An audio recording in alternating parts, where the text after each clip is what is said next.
So, I'm here to share my photography. Or is it photography? Because of course, this is a photograph that you can't take with your camera. Yet my interest in photography started as I got my first digital camera at the age of 15.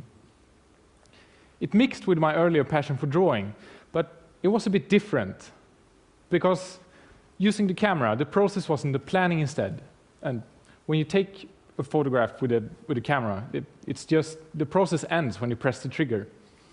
So to me it felt like photography was more about being at the right place at the right time.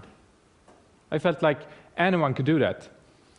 So I wanted to create something different, something where the process starts when you press the trigger. Photos like this, construction going on along a busy road, but it has an unexpected twist, and despite that, it retains a level of realism. Or photos like these, both dark and colorful, but all with a common goal of retaining the level of realism. When I say realism, I mean photorealism, because of course it's not something you can capture really, but I always wanted to look like it could have been captured somehow as a photograph. Photos where you will need a brief moment to think, to figure out the trick. So it's more about capturing an idea than about capturing a moment, really. But what's the trick that makes it look realistic? Is it something about the details or the colors? Is it something about the light? What creates the illusion? Sometimes the perspective is the illusion. But in the end, it comes down to how we interpret the world and how it can be realized on a two-dimensional surface. It's not really what is realistic, it's what we think looks realistic, really. So I think the basics are quite simple. I just see it as a puzzle of reality, where you just can take different pieces of reality and put it together to create an alternate reality. And let me show you a simple example. Here we have three perfectly imaginable physical objects, something we all can relate to living in a three-dimensional world. But combined in a certain way, they can create something that still looks three-dimensional, like it could exist. But at the same time, we know it can't. So we trick our brains because our brain simply doesn't accept the fact that it doesn't really make sense. And I see the same process with combining photographs. It's just really about combining different realities. So the things that make a photograph look realistic, I think it's the things that we don't even think about, the things all around us in our daily lives. But when combining photographs, this is really important to consider, because otherwise it just looks wrong somehow.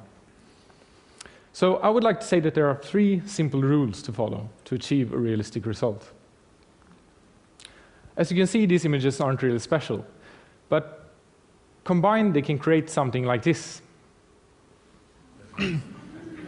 So the first rule is that photos combined should have the same perspective. Secondly, photos combined should have the same type of light. And these two images both fulfill these two requirements, shot at the same height and in the same type of light. The third one is about making it impossible to distinguish where the different images begin and end, by making it seamless. Make it impossible to say how the image actually was composed. So by matching color, contrast, and brightness in the borders between the different images, adding photographic defects like depth of field, desaturated colors, and noise,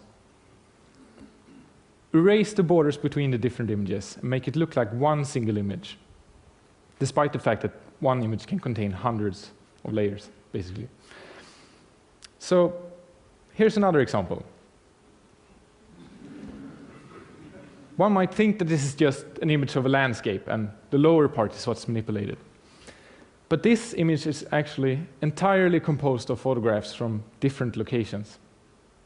I personally think that it's easier to actually create a place than to find a place, because then you don't need to compromise with the ideas in your head. But it does require a lot of planning. And getting this idea during winter, I knew that I had several months to plan it, to find the different locations for the pieces for the puzzle, basically. So, for example, the fish is captured on a fishing trip. The shores are from a different location. The underwater part is captured in a stone pit. And yeah, I even turned the house on top of the island red to make it look more Swedish. So, to achieve a realistic result, I think it comes down to planning. It always starts with a sketch, an idea. Then it's about combining the different photographs. And here, every piece is very well planned. And if you do a good job capturing the photos, the result can be quite beautiful and also quite realistic. So, all the tools are out there. And the only thing that limits us is our imagination. Thank you.